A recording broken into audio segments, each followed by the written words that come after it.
दोस्तों स्वागत है आपके अपने चैनल सिविल साइट विजिट में। थैंक यू उसके लिए कि कल जो वीडियो डाली मैंने इस पे basic knowledge for civil engineers part 1 था हमारा, तो उसको काफ़ी अच्छा आपने प्यार दिया, काफ़ी अच्छा चीज़ें आपने उसमें से सीखी होंगी आई होप।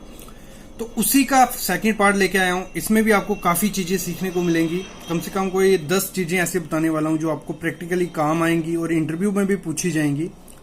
तो अगर आपको ऐसी डेली वीडियोस चाहिए तो प्लीज चैनल को सब्सक्राइब करना और वीडियो को जरूर लाइक करना, क्योंकि थोड़ा मोटिवेशन मिलता है आपके लाइक्स देख के, कमेंट्स देख के। तो स्टार्ट करते हैं आज का वीडियो। सबसे पहले एक बेसिक टॉपिक क्लियर करूंगा मैं। बिल्डिंग कंस्ट्रक्शन या हाउस कंस्ट्रक्शन हर जगह होती है। अगर आप फील्ड पे भी जाओगे, जहां ऐसे घर की कंस्ट्रक्शन करवाओगे, जहां खुद का काम खोलोगे, तो ये बेसिक डिटेल आपको कोई भी पूछ सकता है। जब आप घर बनाओगे तो आपको जिसका घर बनाओगे क्लाइंट भी पूछ सकता है, आपको इंटरव्यू में भी ये क्वेश्चन पूछ सकते हैं। तो स्टार्ट करते हैं। देखो, सॉइल पहले कोई भी घर बनाएंगे मेन सॉइल है, तो हमेशा देखना है जब भी कॉटन सॉइल हो उसमें प्रिकॉशन जरूर लेने हैं। उसके बारे में पता कर लेना है कि इसमें कौन सी फुटिंग अच्छी लगेगी या नहीं, क्योंकि अगर उसमें डिप्लेक्स बना दिया, बाद में श्रिंकेज नीचे स्वेल हुई, कॉन्ट्रैक्ट हुई, सेटलमेंट क्रैक्स पड़ेंगे, घर में क्रैक्स दिखेंगे, तो उससे आप पे काम पे काफी इफेक्ट पड़ सकता है। क्लाइंट आपको कभी दोबारा वैसा काम नहीं देगा। ये तो एक बेसिक डिटेल हो गई। बाकी आपको हमेशा जो सॉइल होगी वो आपको अच्छी सॉइल देख के ही घर बनाना है। लेकिन इसमें जो मैंने आप बताने का मतलब मोटिव था जो इस बेसिक का, वो है कि प्लिंथ बीम आपको हमेशा कितना देना है, 2 फीट मिनिमम ग्राउंड लेवल से देना ही देना है। इसमें मेरे वीडियो पहले आ चुकी है, लेकिन उसमें कुछ चीजें कम थी, तो आज मैं पूरा कंप्लीट बताऊंगा, फिर आगे में बढ़ते हैं टेक्निकल की तरफ। तो ये आ गया, 2 फीट आपको ग्राउंड फ्लोर से रखना है, बेसिक डिटेल। दूसरी चीज, डीपीसी डैम प्रूफ कोर्स आपको हमेशा प्रोवाइड करना ही करना है। और रेशियो क्या रखनी है, M15 माल डलवाओ उसमें। जरूरी नहीं है उसमें स्टील डालने का कोई, क्योंकि उसमें ना तो कोई लोड बेरिंग काम कर रहा है वो। उसको सिर्फ एक नॉन परमिएबल मेम्ब्रेन बनाना है कि पानी नीचे से ऊपर से सीपेज करके ब्रिक में न जाए, डैम्पनेस नहीं दिखे। इसलिए हम क्या करते हैं, डीपीसी प्रोवाइड करते हैं। और डीपीसी में हो सके जब M15 के रेशियो प्रोवाइड करोगे आप, एक ratio cement, sand, aggregate plus water proofing agent उसमें डाल देना है आप लोगों को। हो सके डॉक्टर फिक्सिड का डालो या फोसरॉक का डालो, जो आपको सही लगता है वो डाल दो। लेकिन फोसरॉक का भी अच्छा आता है, डॉक्टर फिक्सिड का उसमें ले सकते हो। फिर आगे बढ़ते हैं हम। जब भी ब्रिक वर्क करो, उसमें जो ब्रिक्स होती हैं उसको आपको पानी में सोख के रखना है। ठीक है, हो सके पॉसिबल हो तो 2 घंटे तक उसमें पानी मारते रहो, जहां 24 घंटे के लिए पानी में भिगो के रखो। ठीक है, 24 घंटे के लिए रखनी है, लेकिन पहले 2 घंटे मिनिमम उसको पानी देते रहना है जब भी आप करो। क्योंकि अगर वो नहीं करोगे, जो मोटार यूज करोगे, सीमेंट यूज करोगे, उसका पानी वो सोख लेगा ब्रिक, और जो हाइड्रेशन प्रोसेस चाहिए सीमेंट को वो हो नहीं पाएगा, और वो दीवार आपकी वीक पड़ जाएगी, और बाद में जैसे रेता नहीं निकलता वैसे वो जॉइंट से निकलने लग पड़ेगी। और ग्रूव बनाना है, जैसे मैं वीडियो डाल चुका हूं पहले, इस पे वो देख सकते हो आप। आगे बढ़ते हैं। अभी हम आपको हमेशा आरसीसी बैंड प्रोवाइड करने हैं 3 लेवल पे।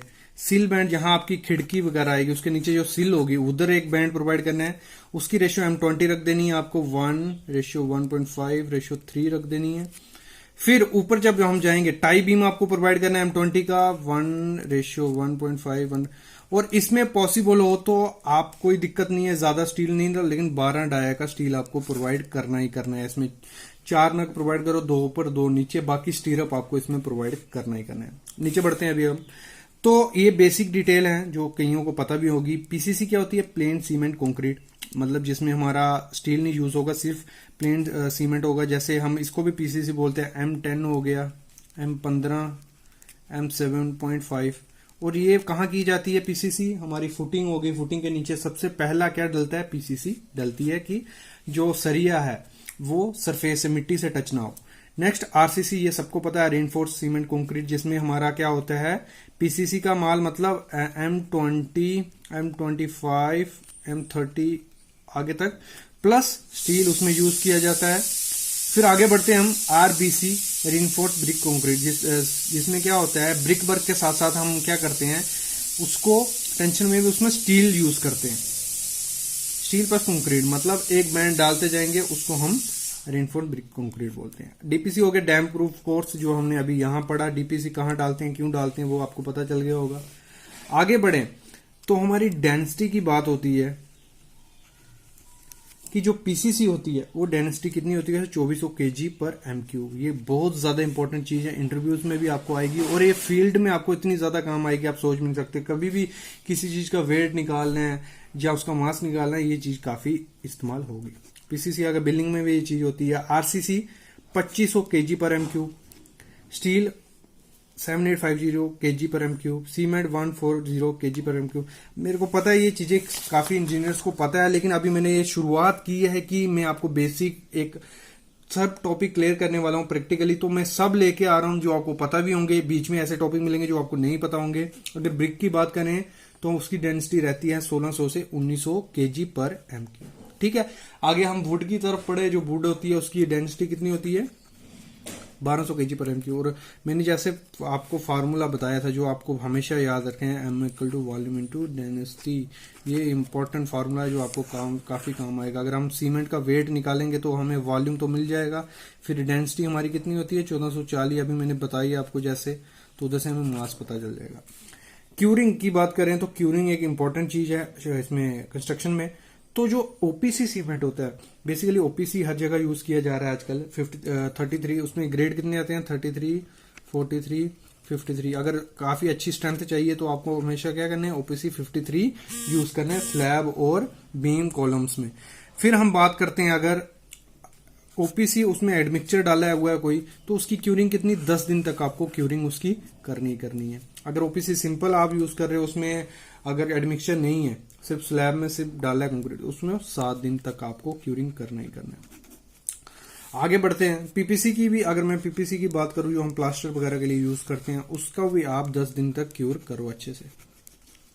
नेक्स्ट डी शटरिंग की बात करें तो मैं इस पे वीडियोस डाली हुई है काफी पहले, आपको बता दूं जो भी वर्टिकल मेंबर होगा, अगर कॉलम रहा हमारा, तो आपको इंटरव्यू में भी पूछे जा सकता है कि हम क्या उसको 15 से 16 घंटे में खोल सकते हैं कॉलम को, तो आपको आंसर देना है नहीं। क्योंकि जो वर्टिकल शटरिंग रहेगी, कॉलम की हो गई, बीम की हो गई या शेयर वॉल्स हो गई, किसी की भी शटरिंग आपको 17 से 24 घंटे के बाद ही उसको खोलना है। मतलब 17 घंटे जैसे हो गया, 18वें घंटे में आप वर्टिकल शटरिंग की खोल सकते हो।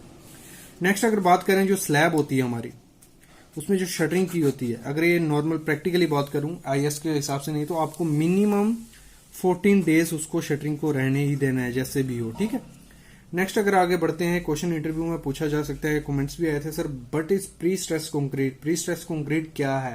तो प्री स्ट्रेस कंक्रीट एक चीज ऐसी है, देखो एक क्या होता है, टेंडन्स होती हैं, मतलब एक स्टील वायर्स की तरह, मतलब पहले उनको क्या करते हैं हम स्ट्रेच कर लेते हैं अच्छे से। जहां भी हमारा, अगर मैं बात करूं, एक प्री कास्ट हमारा बीम है, हम इसमें सरिया आता है हमारा, नीचे ये सरिया आ गया, 2 नग आते हैं 16 बार के, तो 16 डाई का टेंडेंस हम उसको अच्छे से खींच के 70 से 80% खींच लेते हैं उसको स्ट्रेस पे, उसको बांध देते हैं। उसके बाद हम कंक्रीट पोर करते हैं उसमें और फिर उसको ड्राई होने, सेट होने देते हैं। उसके बाद टेंडेंस काट दी जाती हैं, उसको टाई कर दिया जाता है, वो हो गया हमारा प्री स्ट्रेस कंक्रीट। ये आप इंटरव्यू में अगर बताओगे तो आपको कोई कुछ नहीं है। ये तो हमारा सेकंड पार्ट, कल मैं इस पे पार्ट लेके आ रहा हूं, हम वो कैसे करते हैं, फुटिंग की मार्किंग कैसे करते हैं या उसका लेआउट कैसे करते हैं, आपको थ्योरेटिकली बताऊंगा। क्योंकि फील्ड पे टफ होता है बताना, लेकिन आपको थ्योरेटिकली पूरा ड्राइंग बना के अच्छे से बताऊंगा कि अगर कोई कॉलम है उसको हम फील्ड पे चूना कैसे मारेंगे, उसका लेआउट कैसे करेंगे, एक बेसिक डिटेल होगी आपके लिए। तो प्लीज कल का पार्ट 3 जरूर देखना और उसमें काफी डिटेलें और आपको प्रैक्टिकली मिलेंगी। Thank you guys.